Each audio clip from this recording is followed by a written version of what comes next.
ಮಕ್ಕಳೇ, ಲಾಸ್ಟ್ ಕ್ಲಾಸ್ನಲ್ಲಿ ಹೇಳಿದ್ದೆ ಒಂದು ಚಾಪ್ಟರ್ನ ಒಂದೇ ಶೀಟಲ್ಲಿ ನಾವು ರಿವಿಷನ್ ಚೀಟ್ ಶೀಟ್ ಅಂತಲೇ ಹೇಳ್ಬೋದು, ಅದನ್ನು ಪ್ರಿಪೇರ್ ಮಾಡೋದು ಹೆಂಗೆ ನಿಮಗೆ ನಾನು ಹೇಳ್ಕೊಡ್ತೇನೆ ಅಂತ ಹೇಳಿ. ಇವತ್ತು ನಾವು ಆ ಶೀಟನ್ನು ಪ್ರಿಪೇರ್ ಮಾಡೋದು ಹೆಂಗೆ. ಫಾರ್ ಎಕ್ಸಾಂಪಲ್ ನಮಗೆ ಸೋಷಿಯಲ್ ತೊಗೊಂಡ್ರೆ ಆಲ್ಮೋಸ್ಟ್ 33 ಚಾಪ್ಟರ್ಸ್ ಇದೆ, 33 ಚಾಪ್ಟರ್ಗಳಿದೆ. ನಮಗೆ ಎಕ್ಸಾಮ್ ಟೈಮ್ ಹತ್ತಿರ ಬಂತು ಅಂತ ಇಟ್ಕೊಳ್ಳೋಣ. ಆ ಎಕ್ಸಾಮ್ ಟೈಮ್ ಹತ್ತಿರ ಬಂದಾಗ ನಾವು 33 ಚಾಪ್ಟರ್ನ ಓದಬೇಕಂದ್ರೆ ಎಂಟೈರ್ ಟೆಕ್ಸ್ಟ್ ಬುಕ್ಕನ್ನು ಓದ್ತಾ ಕೂರ್ಲಿಕ್ಕಾಗುತ್ತಾ? ಆಗಲ್ಲ. ಅದಕ್ಕೆ ನಾನು ಒಂದು ಚೀಟ್ ಶೀಟ್ನ ಪ್ರಿಪೇರ್ ಮಾಡೋದು ಹೇಗೆ ಅಂತ ಹೇಳ್ಕೊಡ್ಲಿಕ್ಕೆ ನಾನು ಇವತ್ತು ಬಂದಿದ್ದೇನೆ. ಈ ಚೀಟ್ ಶೀಟ್ನ ಪ್ರಿಪೇರ್ ಮಾಡೋದ್ರ ಮೂಲಕ ಫೈನಲ್ ಎಕ್ಸಾಮ್ ಇರ್ಬೋದು ಅಥವಾ SA1 ಇರ್ಬೋದು, ಈ ಥರ ಎಲ್ಲ ಟೈಮಲ್ಲೂ ಕೂಡ ನಾವು ನಮ್ಮ ಮಾರ್ಕ್ಸನ್ನು ಇನ್ಕ್ರೀಸ್ ಮಾಡಬೇಕಂದ್ರೆ ಏನು ರಿವಿಷನ್ ಮಾಡ್ತೀವಲ್ಲ, ಆ ರಿವಿಷನ್ ಟೈಮನ್ನು ಕಾನ್ಸೈಸ್ ಅಥವಾ ಕಂಪ್ರೆಸ್ ಮಾಡಿ ತುಂಬ ಕಡಿಮೆ ಟೈಮಲ್ಲಿ ಪರ್ಫೆಕ್ಟಾಗಿ ರಿವಿಷನ್ ಮಾಡಲಿಕ್ಕೆ ಹೆಲ್ಪ್ ಮಾಡೋ ರೀತಿ ಒಂದು ಚೀಟ್ ಶೀಟನ್ನು ಕ್ರಿಯೇಟ್ ಮಾಡೋದು ಹೆಂಗೆ ಅಂತ ಹೇಳ್ಕೊಡ್ಲಿಕ್ಕೆ ಬಂದಿದ್ದೇನೆ. How to create one sheet notes for easy revision ಅಂತ ಹೇಳಿ. ಓಕೆನಾ? ಸೊ ಇವತ್ತು ಒನ್ ಶೀಟ್ ನೋಟ್ಸನ್ನು ಹೆಂಗೆ ಪ್ರಿಪೇರ್ ಮಾಡೋದು ಅಂತ ನೋಡ್ಲಿಕ್ಕೆ ಹೊರಟಿದ್ದೇವೆ. ಇದರಿಂದ ನಾವು ನೋಡೋದಾದರೆ cover whole chapter, we can cover whole chapter, remember faster, revision in minutes. ಒಂದೇ ನಿಮಿಷದಲ್ಲಿ ಒಂದು ಶೀಟನ್ನು ನೋಡಿಬಿಟ್ರೆ ಸಾಕು, ನಮಗೆ ಎಂಟೈರ್ ಚಾಪ್ಟರ್ ರಿವೈಸ್ ಆಗೋಗುತ್ತೆ. ಅದ್ರ ಜೊತೆಗೆ score higher, definitely score high ಮಾಡ್ತೀವಿ. So how to create one sheet notes for an entire chapter. One chapter is equal to one sheet ಅಂತ ಹೇಳ್ತಿದ್ದೀನಿ. ಇಲ್ಲಿ ಏನಿದ್ರ ಅರ್ಥ ಅಂದರೆ, ಒಂದು ಚಾಪ್ಟರ್ಗೆ ಒಂದೇ ಶೀಟು. ಆ ಒಂದು ಶೀಟಲ್ಲಿ ನಮ್ಗೆ ಏನೆಲ್ಲ ಇನ್ಫಾರ್ಮೇಷನ್ ಇಡೀ ಚಾಪ್ಟರ್ಲಿ ಬಂದಿದೆಯೋ ಅದನ್ನು ನಾವು ಬರ್ಕೋತೀವಿ. ಹೆಂಗೆ ಬರ್ಕೋತೀವಿ ಮುಂದಿನ ಸ್ಟೆಪ್ಸಲ್ಲಿ ನೋಡ್ತಾ ಹೋಗೋಣ. ಬಟ್ ಯಾಕೆ ಬರ್ಕೋಬೇಕು ಅದನ್ನು ಇವಾಗ ನಾನು ಹೇಳ್ತೀನಿ, ಕೇಳಿಸ್ಕೊಳ್ಳಿ. ಯಾಕೆ ಬರ್ಕೋಬೇಕನ್ನೋ ಮೊದಲನೇದಾಗಿ revise the entire chapter in 5 to 10 minutes. Sir ಇದು ಪಾಸಿಬಲ್, ಇಸ್ ಈವನ್ ಪಾಸಿಬಲ್ ಅಂತ ಕೇಳ್ಬೋದು ನೀವು. ಮಕ್ಕಳ ನಾನು ಹೇಳ್ತೀನಿ, 5 to 10 minutes is more than enough to revise any chapter. Particularly in SSLC ತುಂಬ ದೊಡ್ಡ ಚಾಪ್ಟರ್ಸ್ಗಳಿಲ್ಲ. ನಿಮ್ಮ ಕೆಲವೊಂದು ಚಾಪ್ಟರ್ಸ್ಗಳು ದೊಡ್ಡದು ಅಂತ ಅನ್ನಿಸ್ಬೋದು, ಬಟ್ ಆ್ಯಕ್ಚುಲಿ ದೊಡ್ಡದಿಲ್ಲ ಅದು compared to other higher courses. But 5 to 10 minutes is more than enough. But ನಾವು ಸ್ಮಾರ್ಟ್ ಆಗಿರಬೇಕು, ಜಾಣರಾಗಬೇಕು. ನಾವು ಸುಮ್ಮನೆ ಹೋಗ್ಬಿಟ್ಟು ನಾವು ಟೆಕ್ಸ್ಟ್ ಬುಕ್ ತೊಗೊಂಡು 5 minutesಲ್ಲಿ ರಿವೈಸ್ ಮಾಡ್ತೀವಿ, ಓದೋಕ್ಕೆ ಬೇಕಾಗುತ್ತೆ ನಿಮಗೆ ಅರ್ಧ ಗಂಟೆ. ಅಷ್ಟು ಟೈಮ್ ಕೊಡೋಕ್ಕೆ ಆಗಲ್ಲ ಅಂತಲೇ ಒಂದು ಚೀಟ್ ಶೀಟನ್ನು ಪ್ರಿಪೇರ್ ಮಾಡೋಕ್ಕೆ ಹೊರಟಿದ್ದೇವೆ. ಸೊ 5 to 10 minutesಲ್ಲಿ ನೀವು ರಿವೈಸ್ ಮಾಡ್ಬೋದು. Remember important concepts faster. ಯಾವ್ದು ಇಂಪಾರ್ಟೆಂಟ್ ಕಾನ್ಸೆಪ್ಟ್ಸು ಅಂತ ಹೆಂಗೆ ಗೊತ್ತಾಗುತ್ತೆ? ನಮ್ಮ ಟೀಚರ್ಸ್ ಟೀಚ್ ಮಾಡ್ಬೇಕಾದ್ರೆ ಹೇಳಿರ್ತಾರೆ, ನಾವು ಓದ್ಬೇಕಾದ್ರೆ ಅನಿಸಿರುತ್ತೆ, ಎಕ್ಸಾಮಲ್ಲಿ ರಿಪೀಟೆಡಾಗಿ ಬರ್ತಾ ಇರುತ್ತೆ ಅದೇನೆ. ಅಥವಾ ಪರೀಕ್ಷೆಯಲ್ಲಿ ನಮ್ಮ ಟೀಚರ್ಸ್ ಎಷ್ಟೊಂದು ಸರ್ತಿ ಹೇಳಿದ್ವಿ, ಇದು ಮಾತ್ರ ಕೊಡ್ತಾರೆ, ಇದೇ ತುಂಬ ಇಂಪಾರ್ಟೆಂಟು, ಇದೇ ರಿಪೀಟೆಡ್ ಅಂತ. ಈ ಕಾನ್ಸೆಪ್ಟ್ಸನ್ನ you have to make points, right? ಅದರಿಂದ ನಾವು ಫಾಸ್ಟರಾಗಿ ವಿ ಕ್ಯಾನ್ ರಿವೈಸ್. ಅಥವಾ ರೆಡ್ಯೂಸ್ ಎಕ್ಸಾಮ್ ಟೈಮ್ ಸ್ಟ್ರೆಸ್. ಇವಾಗ ಈ ಟೆಕ್ಸ್ಟ್ ಬುಕ್ಗಳನ್ನ ನೋಡಿದ್ರೆ ಇಷ್ಟು ದಪ್ಪ 2 ಇರುತ್ತೆ. ಆ ಟೆಕ್ಸ್ಟ್ ಬುಕ್ಗಳನ್ನ ನೋಡಿದ್ರೆ ಭಯ ಆಗುತ್ತೆ ನಮಗೆ, ಇಷ್ಟೊಂದು ಓದೋದು ಹೆಂಗಪ್ಪ ಅಂತ. ನಾವು ನೋಟ್ಸ್ ನೋಡಿದ್ರೆ ಇಷ್ಟು 4 ಮ್ಯಾಥಮೆಟಿಕ್ಸಲ್ಲಂತೂ 5-6 ಪುಸ್ತಕಗಳಾಗೋಗಿರುತ್ತೆ, 200 pages 5-6 ಬುಕ್ಗಳು. ಅದನ್ನು ನೋಡಿದ್ರೆ ನಮಗೆ ಭಯ ಆಗುತ್ತೆ, ಹೆಂಗಪ್ಪ ಇದನ್ನು ಓದೋದು ಅಂತ. ಸೊ ಹಿಂಗೆ ಆಗಬಾರ್ದು ಅಂದರೆ, ಆ ಭಯನ ತೆಗಿಬೇಕಂದ್ರೆ ಈ ಚೀಟ್ ಶೀಟ್ಗಳು ಹೆಲ್ಪ್ ಆಗುತ್ತೆ. ಜೊತೆಗೆ focus only on scoring information. So ಇಲ್ಲಿ ನೋಡಿ, ಈ ಚೀಟ್ ಶೀಟ್ ಮಾಡೋದು ನಮಗೆ purely in the focus of examination. ನಮಗೆ ಜನರಲಿನೂ ಕೂಡ ಹೆಲ್ಪ್ ಆಗುತ್ತೆ ಜಸ್ಟ್ ಕಾನ್ಸೆಪ್ಟ್ನ ರಿವೈಸ್ ಮಾಡೋಕ್ಕೆ. ಬಟ್ ಆದರೆ ಎಕ್ಸಾಮಿಗೆ ಸಂಬಂಧಪಟ್ಟಂತೆ ನಾವು ಈ ಚೀಟ್ ಶೀಟನ್ನು ಪ್ರಿಪೇರ್ ಮಾಡಿರ್ತೀವಿ. ಹಾಗಾಗಿ ಇದು more focus on exam knowledge ಪರ್ಸ್ಪೆಕ್ಟಿವ್ಗಿಂತ. ಬಟ್ ಆದರೆ ಡೆಫಿನೆಟ್ಲಿ ನಾಲೆಡ್ಜು ಕೂಡ ರಿವೈಸ್ ಆಗೇ ಆಗುತ್ತೆ. ಸೊ ಇದನ್ನು ನಾವು ಮಾಡಬೇಕಂದ್ರೆ ಏನು ಮಾಡಬೇಕು? ಮೊದಲನೇ step, understand before you write. ಇವಾಗ ಚೀಟ್ ಶೀಟ್ ಮಾಡೋಣ ಅಂದ್ಕೊತೀರ. ಫಾರ್ ಎಕ್ಸಾಂಪಲ್, ಯಾವುದು ಅಡ್ವೆಂಟ್ ಆಫ್ ಯುರೋಪಾ ಯಾವುದೋ ಒಂದು ಚಾಪ್ಟರ್ ತೊಗೊಳ್ಳೋಣ, ಅಥವಾ ಬ್ರಿಟಿಷ್ ರೂಲ್ ಇನ್ ಇಂಡಿಯಾ, ಅಥವಾ ಯಾವುದೋ ಒಂದು. ಫಾರ್ ಎಕ್ಸಾಂಪಲ್ ಮ್ಯಾಥಮೆಟಿಕ್ಸಲ್ಲಿ ತೊಗೊಳ್ಳೋದು ರಿಯಲ್ ನಂಬರ್ಸೇ ತೊಗೊಳ್ಳೋಣ. ಫಸ್ಟ್ ಚಾಪ್ಟರ್ ರಿಯಲ್ ನಂಬರ್ಸ್ ತೊಗೊಂಡಿದ್ದೀರಾ. ಈ ರಿಯಲ್ ನಂಬರ್ಸಲ್ಲಿ ಏನೇನೆಲ್ಲ ಕಾನ್ಸೆಪ್ಟ್ ಬರುತ್ತೆ ಅಲ್ಲೆಲ್ಲೋ ಹೇಳ್ತಾರೆ. ಅದೇನೋ ರಿಯಲ್ ನಂಬರ್ಸ್ ಅಂದರೆ ಒಂದು ಚೀಲ ಕೊಟ್ಟಿದ್ದಾರೆ, ಅಲ್ಲಿ ಡಯಾಗ್ರಾಮ್ ಇದೆಯಲ್ಲ ರಿಯಲ್ ನಂಬರ್ಸ್ ಚಾಪ್ಟ್ರಲ್ಲಿ. ಸೊ ಆ ಥರ ಏನೇನೋ ಡಯಾಗ್ರಾಮ್ಸ್ ಇದೆ, ಏನೇನೋ ನಂಬರ್ ಲೈನ್ಸ್ ಕೊಟ್ಟಿದ್ದಾರೆ. ಇರ್ಯಾಷನಲ್ ನಂಬರ್ ಅಂದರೆ ಎಲ್ಲೋ ಒಂದು ಕಡೆ ಹೇಳ್ತಾರೆ, ರ್ಯಾಷನಲ್ ನಂಬರ್ ಅಂದರೆ ಎಲ್ಲೋ ಒಂದು ಕಡೆ ಹೇಳ್ತಾರೆ. ಸೊ ಎಲ್ಲ ಕಾನ್ಸೆಪ್ಟ್ಸ್ಗಳನ್ನ ನೀವು ಫಸ್ಟ್ ಅಂಡರ್ಸ್ಟ್ಯಾಂಡ್ ಮಾಡ್ಕೋಬೇಕು. ಎಂಟೈರ್ ಚಾಪ್ಟರ್ನ ನೀವು ಅಂಡರ್ಸ್ಟ್ಯಾಂಡ್ ಮಾಡ್ಕೋಬೇಕು. ಚಾಪ್ಟರ್ ಕ್ಲಾಸಲ್ಲಿ ಮಾಡಿರ್ತಾರೆ ಟೀಚರು, ಅಥವಾ ನಮ್ಮ ಪ್ರಥಮ ಕ್ಲಾಸ್ನಲ್ಲಿ ನಾನು ಮಾಡಿರ್ತೀನಿ, ಬೇರೆ ಟೀಚರ್ಸ್ ಮಾಡಿರ್ತಾರೆ. ಈ ಕಾನ್ಸೆಪ್ಟ್ ಮುಗಿದಿದ ತಕ್ಷಣ, ಆ ಚಾಪ್ಟರ್ ಮುಗಿದಿದ ತಕ್ಷಣ ನೀವು ಫಸ್ಟ್ ಮಾರ್ಕ್ ಮಾಡಬೇಕಿರೋದೇನೋ ಈ ಚೀಟ್ ಶೀಟನ್ನು ಅಥವಾ ನಿಮ್ಮ ರಿವಿಷನ್ ಶೀಟನ್ನು ಪ್ರಿಪೇರ್ ಮಾಡೋದು. ಹೆಂಗೆ ಮಾಡ್ತೀರಾ? ಕೂತ್ಕೊಂಡು ಫಸ್ಟು ಈ ಚಾಪ್ಟರ್ನ ಏನೇನೆಲ್ಲ ಓದೆ, ಏನೇನೆಲ್ಲ ಹೇಳ್ಕೊಟ್ರು, ಈ ಕಾನ್ಸೆಪ್ಟ್ ಹೇಳ್ಕೊಟ್ರು, ಈ ಕಾನ್ಸೆಪ್ಟ್ ಹೇಳ್ಕೊಟ್ರು, ಈ ಕಾನ್ಸೆಪ್ಟ್ ಹಾಂ ಇಷ್ಟಿದೆ, 6 ಕಾನ್ಸೆಪ್ಟ್ ಇದೆ. ಓಕೆನಾ? ಸೊ ಇದನ್ನು ನೀವು ಅರ್ಥ ಮಾಡ್ಕೊಂಬಿಟ್ಟಿದ್ದೀರಾ. ನೆಕ್ಸ್ಟ್ ಏನು ಮಾಡಬೇಕು? First read the complete chapter once. First ನಾವು ಓದಬೇಕಾಗುತ್ತೆ. ಆದಮೇಲೆ understand the flow of concepts. ಈ ಫ್ಲೋ ಆಫ್ ಕಾನ್ಸೆಪ್ಟ್ಸ್ ಇದೆ ಟೀಚ್ ಮಾಡ್ಬೇಕಾದ್ರೆ ನಾನು ಕೂಡ ಏನು ಮಾಡಿದ್ದೀನಿ, ಪ್ರಥಮನಲ್ಲಿ ಏನು ಮಾಡಿದ್ದೀನಿ, ರಿಯಲ್ ನಂಬರ್ಸ್ ಅಲ್ಲಿ 2 ಪಾರ್ಟ್ ಬರುತ್ತೆ. ಒಂದು ಇರ್ಯಾಷನಲ್ ನಂಬರ್ಸ್ ಪಾರ್ಟು, ಒಂದು ರ್ಯಾಷನಲ್ ನಂಬರ್ಸ್ ಪಾರ್ಟು. ಈ ರ್ಯಾಷನಲ್ ನಂಬರ್ ಪಾರ್ಟು ಒಂದು ಸಪ್ರೇಟ್ ಫ್ಲೋ ಆದರೆ ಇರ್ಯಾಷನಲ್ ನಂಬರ್ಸ್ ಪಾರ್ಟ್ ಇನ್ನೊಂದು ಸಪ್ರೇಟ್ ಫ್ಲೋ. ಈ ಫ್ಲೋನ ನೀವು ಅರ್ಥ ಮಾಡ್ಕೋಬೇಕು.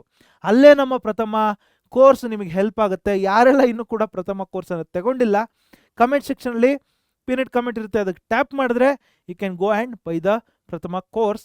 ಸೊ ಈ ಒಂದು ಏನೋ ಫ್ಲೋ ಏನಿದೆ, ಈ ಫ್ಲೋನ ನೀವು ನಿಮ್ಮ ಓನ್ ವೇಯಲ್ಲಿ ಅರ್ಥ ಮಾಡ್ಕೊಳ್ಳಿ. ಅರ್ಥ ಆಗಿಲ್ವಾ, ನಾನು ನಿಮಗೆ ಹೇಳ್ಕೊಟ್ಟಿರ್ತೀನಿ ಎಷ್ಟೊಂದು ಸರ್ತಿ. ಸೊ ಈ ಫ್ಲೋನ ಅರ್ಥ ಮಾಡ್ಕೊಂಡ್ಬಿಟ್ರೆ ನಿಮ್ಗೊಂದು ಫ್ಲೋ ಚಾರ್ಟ್ ಸಿಕ್ಬಿಡುತ್ತೆ, ನಿಮ್ಮ ತಲೆಯಲ್ಲೇ ಫ್ರೇಮ್ ಆಗಿರುತ್ತೆ. ಆ ಫ್ಲೋ ಚಾರ್ಟ್ನ ಇಟ್ಕೊಂಡು you can build this sheet. ಓಕೆನಾ? ಫ್ಲೋ ಅರ್ಥ ಮಾಡ್ಕೊಳ್ಳಿ. ನೆಕ್ಸ್ಟು ಆಮೇಲೆ identify the main headings and sub headings. ಇವಾಗ ಫಾರ್ ಎಕ್ಸಾಂಪಲ್ ಇರ್ಯಾಷನಲ್ ನಂಬರ್ಸ್ ಅಥವಾ ರ್ಯಾಷನಲ್ ನಂಬರ್ಸಲ್ಲೇ ತೊಗೊಳ್ಳೋಣ. ಆ ರ್ಯಾಷನಲ್ ನಂಬರ್ಸ್ ಕಾನ್ಸೆಪ್ಟಲ್ಲಿ ಏನೋ HCF LCM ಪ್ರೈಮ್ ಫ್ಯಾಕ್ಟರೈಸೇಷನ್ ಬರುತ್ತೆ. ಪ್ರೈಮ್ ಫ್ಯಾಕ್ಟರೈಸೇಷನ್ ಕೆಳಗಡೆ HCF LCM ಬರುತ್ತೆ.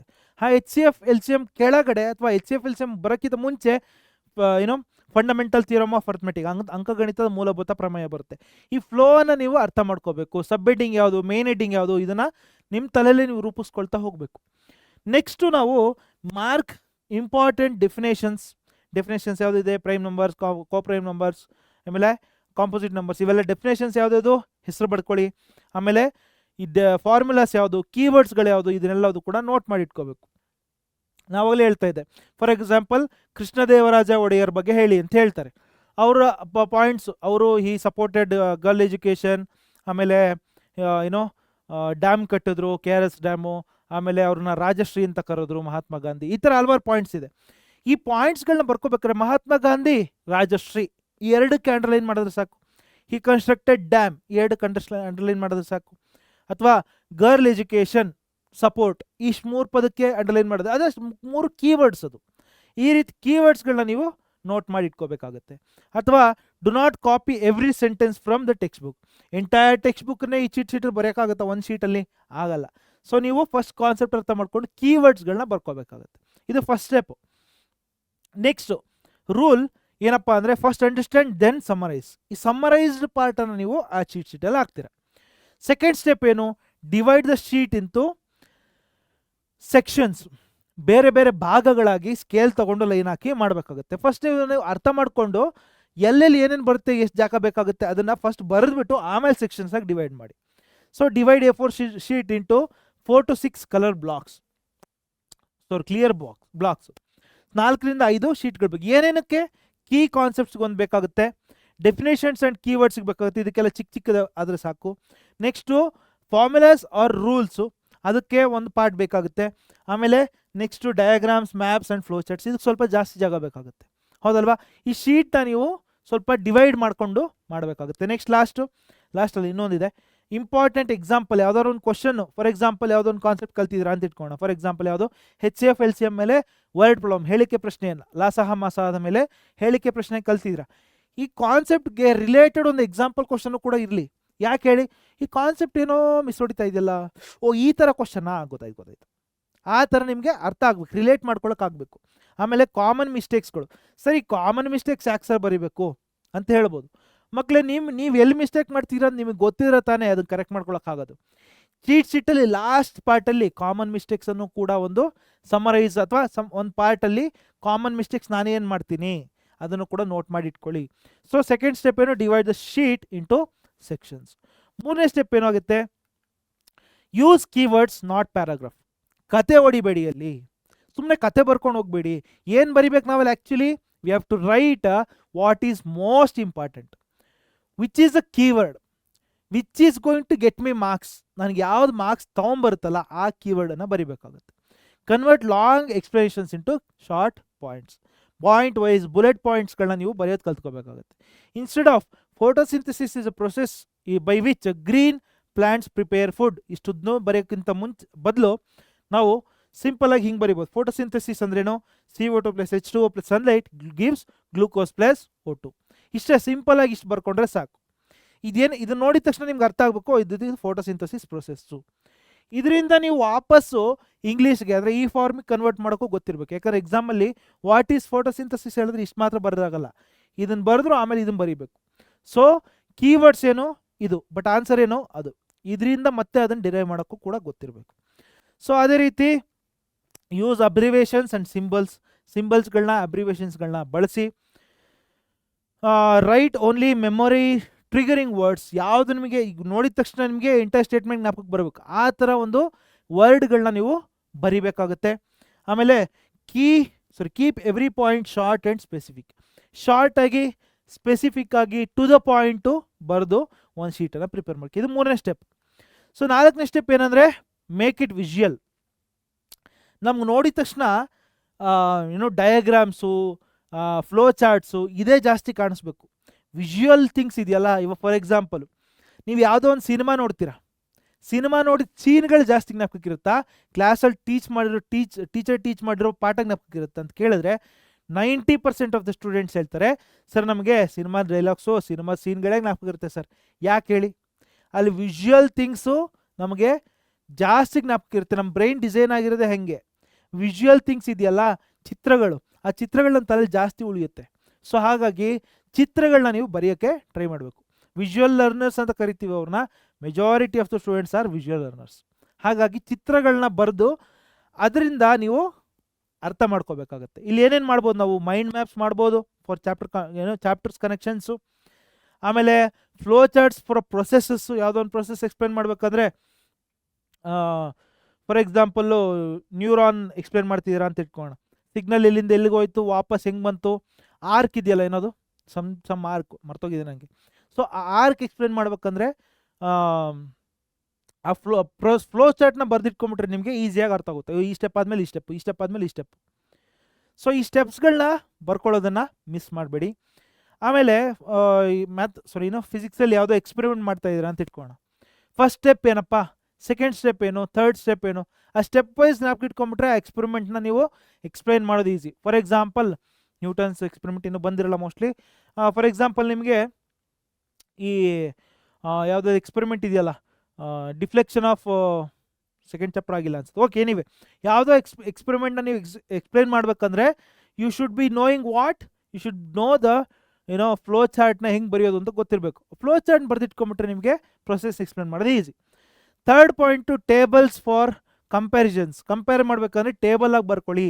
ಸೀರೀಸ್ ಆ್ಯಂಡ್ ಪ್ಯಾರಲಲ್ ಕಂಪೇರ್ ಮಾಡಿ ಅಂತ ಹೇಳಿದ್ರೆ you should make a table of that.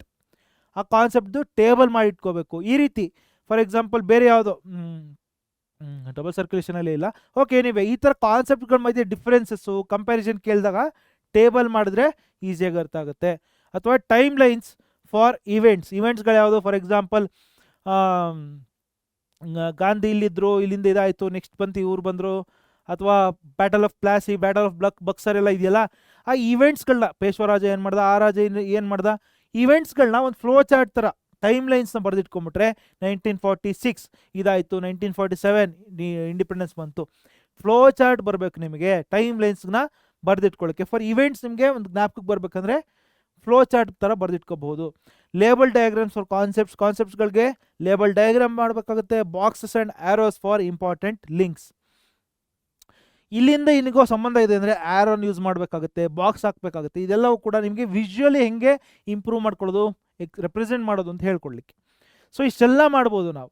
So visual notes are faster to recall actually, ಓಕೆನಾ, than long text, right. So ಹಾಗಾಗಿ 5ನೇದೇನು, highlight smartly.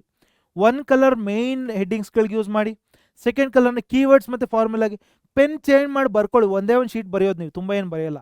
So ಅದೊಂದಕ್ಕೆ sketch ಪೆನ್ಸ್ಗಳನ್ನ ಯೂಸ್ ಮಾಡಿ, ಕಲರ್ಫುಲ್ ಮಾಡಿ ಅದನ್ನು. ಕೀವರ್ಡ್ಸ್ಗಳನ್ನ ಒಂದು ಕಲರ್ ಬರೀರಿ. ಥರ್ಡ್ ಕಲರಲ್ಲಿ ನೀವು exceptions expectations of or common mistakes, exceptions or common mistakes ಇದನ್ನು ಬರೀಕೆ. ಅಥವಾ ಕಾಮನ್ ಮಿಸ್ಟೇಕ್ಸ್ ಏನು ಮಾಡ್ತೀವಿ ಅದಕ್ಕೆ ಸಪ್ರೇಟ್ ಕಲರು, ಸಬ್ ಹೆಡ್ಡಿಂಗಿಗೆ ಒಂದು ಕಲರು, ಡೆಫಿನೇಷನ್ಸ್ ಎಲ್ಲ ಒಂದು ಕಡೆ ಬರೀತಿರೋ ಅದಕ್ಕೆ ಯಾವುದೋ ಒಂದು ಬ್ಲೂ ಕಲರ್ ಇಟ್ಕೊಳ್ಳಿ. ನಿಮಗೆ ಯು ಅಸೈನ್ ದ ಕಲರ್.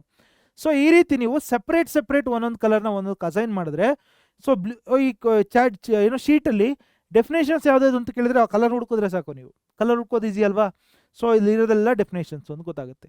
ಫಾರ್ಮುಲಾಸ್ಗೆಲ್ಲ ಒಂದು ಕಲರ್ ಕೊಟ್ಟಿದ್ರೆ ಎಲ್ಲೆಲ್ಲಿದೆ ಫಾರ್ಮುಲಾ, ಇಲ್ಲೊಂದಿದೆ ಕಲರಿಂದ. ಸೊ ಈ ರೀತಿ ಕಲರ್ನ ಅಸೈನ್ ಮಾಡ್ಕೊಳ್ಳಿ. ಫ್ರೀಕ್ವೆಂಟ್ಲಿ ಆಸ್ಕ್ ಕ್ವಶನ್ಸ್ಗೆ ಸ್ಟಾರ್ ಹಾಕಿ, ಕನ್ಫ್ಯೂಸಿಂಗ್ ಕಾನ್ಸೆಪ್ಟ್ಸ್ಗೆ ಎಕ್ಸ್ಕ್ಲಿಮೇಟರಿ ಮಾರ್ಕ್ ಹಾಕಿದ್ದಾರೆ. ಇಲ್ಲಿ ಮಸ್ಟ್ ರಿವೈಸ್ ಇನ್ಫಾರ್ಮೇಷನ್ಗೆ ಗ್ರೀನ್ ಕಲರ್ ಕೊಟ್ಟಿದ್ದಾರೆ, ಅದು ನಿಮಗೆ ಬಿಟ್ಟಿದ್ದು. Avoid using too many colours, ಒಂದು 3 ಕಲರ್ಸ್ ಯೂಸ್ ಮಾಡಿ ಸಾಕು, 3 to 4 ಕಲರ್ಸ್ ಯೂಸ್ ಮಾಡಿ ಸಾಕು. ತುಂಬ ಕಲರ್ ಎಲ್ಲ ಫುಲ್ ಜಾತ್ರೆ ಮಾಡಿ ಕೂಡ ಇಡಬಾರ್ದು. ಸೊ ಫೈನಲ್ ಒಂದು ಶೀಟ್ ಚೆಕ್ ಲಿಸ್ಟ್ ಹೆಂಗಿರುತ್ತೆ, does it cover the entire chapter, ಎಲ್ಲದೂ ಕೂಡ ಕಾನ್ಸೆಪ್ಟ್ ಕವರ್ ಆಗಿದೆಯಾ, ಫಸ್ಟ್ ಥಿಂಗ್. ಎರಡನೇದು all formulas and keywords included, ಎಲ್ಲದು ಇನ್ಕ್ಲೂಡ್ ಆಗಿದೆಯಾ, ಫಾರ್ಮುಲಾಸು ಕೀವರ್ಡ್ಸು ಎಲ್ಲದು ಇನ್ಕ್ಲೂಡ್ ಆಗಿದೆಯಾ. ಮೂರನೇದೇನಾಗಿರುತ್ತೆ, ಮೂರನೇದು ಆರ್ ಇಂಪಾರ್ಟೆಂಟ್ ಡಯಾಗ್ರಾಮ್ಸ್ ಆ್ಯಡೆಡ್, ಎಲ್ಲ ಫಾರ್ ಎಕ್ಸಾಂಪಲ್ ಹಾರ್ಟು ಬ್ರೈನು ಎಲ್ಲ ವರ್ಷ ಕೇಳ್ತಾರೆ ಇದನ್ನು. ಸೊ 2 ಡಯಾಗ್ರಾಮ್ಸ್ನ ಇನ್ಕ್ಲೂಡ್ ಮಾಡಿದ್ದೀನಿ ಅಲ್ಲಿ. ನೆಕ್ಸ್ಟ್ ಬರುತ್ತೆ ಅದು ಮುಂದೆ. So can you understand it without opening the text book ನೋಡಿದ್ರೆ ಬರೀ ಒಂದು ಶೀಟ್ ನೋಡಿದ್ರೆ ಸಾಕು ನನಗೆ ಅರ್ಥ ಆಗುತ್ತಾ, ಈ ಒಂದು ವಿಷಯ ಇಂಪಾರ್ಟೆಂಟು ಚೆಕ್ ಲಿಸ್ಟು. ಆಮೇಲೆ can you revise it within 10 minutes, 10 minutesಲ್ಲಿ ರಿವೈಸ್ ಮಾಡೋಕ್ಕಾಗ್ತಿದೆ, 5 to 10 minutes ಮ್ಯಾಕ್ಸಿಮಮ್. ಸುಮ್ಮನೆ ಹಿಂಗೆ ನೋಡ್ರೆ ರಿವೈಸ್ ಆಗಬೇಕು, ಆ ಥರ ಅಷ್ಟು ಪರ್ಟಿಕ್ಯುಲರ್ ಆಗಿ ಸ್ಪೆಸಿಫಿಕ್ ಆಗಿ ಮಾಡಿದ್ದೀನ. ಆರನೇ ವಿಷಯ, did you update it after solving question solve ಮಾಡ್ತೀರಾ, ಅವಾಗೇನೋ ಹೊಸ ಕಾನ್ಸೆಪ್ಟು ಅಥವಾ ಕಾಮನ್ ಮಿಸ್ಟೇಕ್ ಏನೋ ಮಾಡ್ತಾ ಇರ್ತೀರಾ ಅಂತ ಇಟ್ಕೊಳ್ಳೋಣ, ಅದನ್ನು ತೊಗೊಂಬಂದು ಈ ಶೀಟಲ್ಲಿ ಹಾಕ್ಬೇಕು, ಮತ್ತೆ ಅಪ್ಡೇಟ್ ಮಾಡ್ತಾ ಇರಬೇಕು. ಅದನ್ನು ರಿವಿಷನ್ ಮಾಡ್ತಾ ಬೇರೆ ಪ್ರಾಬ್ಲಮ್ ಸಾಲ್ವ್ ಮಾಡ್ತಾ ಮಾಡಿರೋ ಮಿಸ್ಟೇಕ್ಗಳನ್ನ ಮತ್ತೆ ತೊಗೊಂಬಂದು ಅಲ್ಲಿ ಬರಿಬೇಕಾಗುತ್ತೆ. ಸೊ ಈ ರೀತಿ ಅಪ್ಡೇಟ್ ಮಾಡ್ತಾ ಇರಬೇಕು. ಸೊ ಫೈನಲ್ ಒಂದು ಚೆಕ್ ಲಿಸ್ಟ್ ಅಂತ ಹೇಳಿದ್ರೆ ಈ 6 ಪಾಯಿಂಟ್ಸ್ನ ನಾವು ತಲೆಯಲ್ಲಿ ಇಟ್ಕೋಬೇಕಾಗುತ್ತೆ. ಫೈನಲ್ ರೂಲ್ ಏನೋ ಒಂದು ಸರ್ತಿ ಹೇಳೋದ್ರೆ, ಫಸ್ಟ್ ಓದಬೇಕು, ನೆಕ್ಸ್ಟು ಫಿಲ್ಟರ್ ಮಾಡಬೇಕು, ಯಾವ್ದು ಇಂಪಾರ್ಟೆಂಟು ಯಾವ್ದು ಇಂಪಾರ್ಟೆಂಟ್ ಇಲ್ಲ ಫಿಲ್ಟರ್ ಮಾಡಬೇಕಾಗುತ್ತೆ. ನೆಕ್ಸ್ಟ್ ಆರ್ಗನೈಸ್ ಮಾಡಬೇಕಾಗುತ್ತೆ, according to our own understanding organise ಮಾಡಿ. ನೆಕ್ಸ್ಟ್ ಏನು ಮಾಡಬೇಕು, ವಿಜುವಲೈಸ್ ಮಾಡ್ಕೋಬೇಕು. ಈ ಕಾನ್ಸೆಪ್ಟು, ಇದು heading, main heading, sub heading, diagrams ಹಿಂಗೆ, ಫ್ಲೋ ಚಾರ್ಟ್ ಇಲ್ಲಿ ಬರಿಬೇಕಾಗುತ್ತೆ. ನಾನು ಇಲ್ಲಿ ಡಿಫ್ರೆನ್ಸ್ ಕೇಳ್ತಾ ಇದ್ದಾರೆ ಇಲ್ಲಿ, ಅಂದರೆ ಕಂಪ್ಯಾರಿಸನ್ ಇದೆ, ಟೇಬಲ್ ಹಾಕಬೇಕು. ಸೊ ಈ ರೀತಿ ವಿಜುವಲೈಸ್ ಮಾಡ್ಕೋಬೇಕು, ಆಮೇಲೆ ರಿವೈಸ್ ಮಾಡಲಿಕ್ಕೆ ಹೆಲ್ಪ್ ಆಗುತ್ತೆ ಇದಿಷ್ಟು ಶೀಟನ್ನು ಮಾಡಿದ್ರೆ. ಸೊ ಒಂದು ಎಕ್ಸಾಂಪಲ್ ನೋಡೋದಾದರೆ ನಾವು ಇಲ್ಲಿ ಸುಮ್ಮನೆ ನಾನು ಪ್ರಿಪೇರ್ ಮಾಡಿದ್ದೀನಿ ನೋಡಿ, ಲೈಫ್ ಪ್ರೊಸೆಸಸ್ ಚಾಪ್ಟ್ರು. ನ್ಯೂಟ್ರಿಷನ್ ಇದೆ, ರೆಸ್ಪಿರೇಷನ್ ಬರುತ್ತೆ, ಟ್ರಾನ್ಸ್ಪೋರ್ಟೇಷನ್ ಬರುತ್ತೆ, ಎಕ್ಸ್ಕ್ರಿಷನ್ ಬರುತ್ತೆ. ಇಲ್ಲಿ ಟ್ರಾನ್ಸ್ಪೋರ್ಟೇಷನ್ ನೋಡೋದಾದ್ರೆ ಇನ್ ಹ್ಯೂಮನ್ ಬೀಯಿಂಗ್ಸ್ ಹೆಂಗಾಗುತ್ತೆ, ಡಬಲ್ ಸರ್ಕ್ಯುಲೇಷನ್ ಅಂದರೆ ಏನೋ human respiratory system, what is respiration, ಎಲ್ಲ ಕಾನ್ಸೆಪ್ಟ್ಸು ಇಲ್ಲಿ ನಿಮಗೆ ಟೆಕ್ಸ್ಟ್ ಬುಕ್ ಸ್ಪೆಸಿಫಿಕ್ ಇಲ್ಲದೆ ಇರ್ಬೋದು, ಜಸ್ಟ್ ಜನರಲಿ ಹೇಳ್ತಾ ಇದ್ದೀನಿ ನಾನು, ಈ ಜನರಲಿ ಕ್ರಿಯೇಟ್ ಮಾಡಿರೋದು ಅಷ್ಟೇ. ಸೊ ಹ್ಯೂಮನ್ ಡೈಜೆಸ್ಟಿವ್ ಸಿಸ್ಟಮ್ಮು, ಇಲ್ಲೊಂದು ಫ್ಲೋ ಚಾರ್ಟ್ ಹಾಕ್ಕೊಂಡಿದ್ದಾರೆ, ಇಲ್ಲಿ ಇಂಪಾರ್ಟೆಂಟ್ ಬಾಕ್ಸಲ್ಲಿ ಬರ್ದಿದ್ದಾರೆ ನೋಡಿ, ಸಿಂಪಲ್ ಇಷ್ಟೇ. ಆಮೇಲೆ ಇಲ್ಲಿ ಡಯಾಗ್ರಾಮ್ಸ್, ಮಸ್ಟ್ ಪ್ರಾಕ್ಟೀಸ್ ಡಯಾಗ್ರಾಮ್ಸ್ ಯಾವ್ದು, ಒಂದು ಸ್ಟೊಮ್ಯಾಟೊ ಇದೆ, ಇನ್ನೊಂದು ಡೈಜೆಸ್ಟಿವ್ ಸಿಸ್ಟಮ್ ಇದೆ, respiratory, heart, nephron very important, ನಿಮ್ಗೆಲ್ರಿಗೂ ಗೊತ್ತೇ ಇರುತ್ತೆ. ಸೊ ಈ ರೀತಿ ಕ್ವಿಕ್ ರಿಕಲ್ ಮಾಡ್ಬೇಕಂದ್ರೆ ಏನೇನು ಮಾಡಬೇಕು, ಇಲ್ಲಿದೆ ಕೀ ಪಾಯಿಂಟ್ಸ್ ಏನು ಇಲ್ಲಿದೆ. ಆಮೇಲೆ ನೋಡಿ ಎಷ್ಟು ಕ್ಲೀನಾಗಿ ಅಂದರೆ ಏನು ಮಾಡಿದ್ದಾರೆ, ಸೆಕ್ಷನ್ ವೈಸ್ ಬರ್ಕೊಳ್ತಾ ಹೋಗಿದ್ದಾರೆ. 4 ಸೆಕ್ಷನ್ ಇದೆ, 4 ಬರ್ದಿದ್ದಾರೆ. ಇದು ಎಕ್ಸಾಂಪಲ್ ಅಷ್ಟೇ. ಇದೇ ರೀತಿ ಮಾಡಬೇಕಾ, ಎಲ್ಲಿ ಇಷ್ಟೇ 4 ಸೆಕ್ಷನ್ ಆಗುತ್ತೆ, ಇಲ್ಲ 5 ಆಗ್ಬೋದು, 3ರಲ್ಲೂ ಮುಗಿಬೋದು. That depends on your chapter and your understanding. So ನೀವು ಈ ಶೀಟನ್ನು ಈ ರೀತಿ ಪ್ರಿಪೇರ್ ಮಾಡ್ಕೊಂಬಿಟ್ರೆ, ಒಂದೇ ಶೀಟಲ್ಲಿ ಆಗಲಿಲ್ಲ ಅಂದರೆ 2 ಶೀಟ್ ಮಾಡಿ ಪರವಾಗಿಲ್ಲ, ಹಿಂದೆ ಮಾಡಿ ಅಥವಾ ಇನ್ನೊಂದು ಶೀಟ್ ತೊಗೊಳ್ಳಿ, ಪಿನ್ ಮಾಡಿ ಇಟ್ಕೊಳ್ಳಿ. ಸೊ ಇದನ್ನು ಮಾಡೋದ್ರಿಂದ ಏನಾಗುತ್ತೆ, ಫೈನಲ್ ಎಕ್ಸಾಮ್ ಟೈಮಲ್ಲಿ ನೀವು ನನಗೆ ಜ್ಞಾಪಿಸ್ಕೊಂಡು, ಸರ್ ನೀವು ನನ್ನ ಪಾಳಿಗೆ ದೇವರು ಸರ್, ಯಾಕಂದರೆ ಇಷ್ಟು ಚೆನ್ನಾಗಿ ಹೇಳ್ಕೊಟ್ರಿ, ಅವತ್ತು ಹೇಳ್ಕೊಟ್ಟಿದ್ದು ಮಾಡಿದ್ದಕ್ಕೆ ಇವತ್ತು ರಿವಿಷನ್ ಇಷ್ಟು ಈಸಿಯಾಗಿ ಆಗ್ತಿದೆ ಅಂತ ಹೇಳ್ತೀರ. ಅಷ್ಟು ಹೆಲ್ಪ್ಫುಲ್ ಆಗುತ್ತೆ ಇದು. ಸೊ ಇಲ್ಲಿವರೆಗೂ ಯಾವ್ಯಾವ ಚಾಪ್ಟರ್ ಇದೆ ಅದನ್ನು ನೀವು ಈ ಕೂಡಲೇ ಪ್ರಿಪೇರ್ ಮಾಡಿ ಚೀಟ್ ಶೀಟನ್ನು. If you are done with it, ನನಗೆ ಕಮೆಂಟ್ ಸೆಕ್ಷನಲ್ಲಿ sir I am done with it ಅಂತ ಹೇಳಿ, ಅಥವಾ I am going to do it now ಅಂತ, ಇವಾಗೇ ಮಾಡ್ತೀನಿ ಅಂತ, I am doing it now ಅಂತ ಕಮೆಂಟ್ ಸೆಕ್ಷನಲ್ಲಿ ಹೇಳಿ ಅಂತ ಹೇಳ್ತಾ, ಹೆಲ್ಪ್ ಆಗಿದೆ ಈ ಕ್ಲಾಸು ನಿಮಗೆ, ಇದನ್ನು ಪ್ರಾಕ್ಟೀಸ್ ಮಾಡ್ತೀರಾ, ಒಂದು ಶೀಟನ್ನು ಪ್ರಿಪೇರ್ ಮಾಡ್ತೀರಾ, ನಿಮಗೆ ಎಕ್ಸಾಮಲ್ಲಿ ಒಳ್ಳೆ ಸ್ಕೋರ್ ಬರುತ್ತೆ ಅಂತ ನನ್ನ ಮನಸ್ಪೂರ್ವಕವಾಗಿ ಭಾವಿಸ್ತೇನೆ, ಆಶಿಸ್ತೇನೆ ಅಂತ ಹೇಳ್ತಾ, ಮುಂದಿನ ಕ್ಲಾಸ್ನಲ್ಲಿ ಮತ್ತೆ ಸಿಗೋಣ. ಅಲ್ಲಿವರೆಗೂ ಕೂಡ ಟೇಕ್ ಕೇರ್ ಮಕ್ಕಳ, ನಿಮ್ಮ ಸಾಧನೆ ನಮ್ಮ ಗೆಲುವು. Thank you.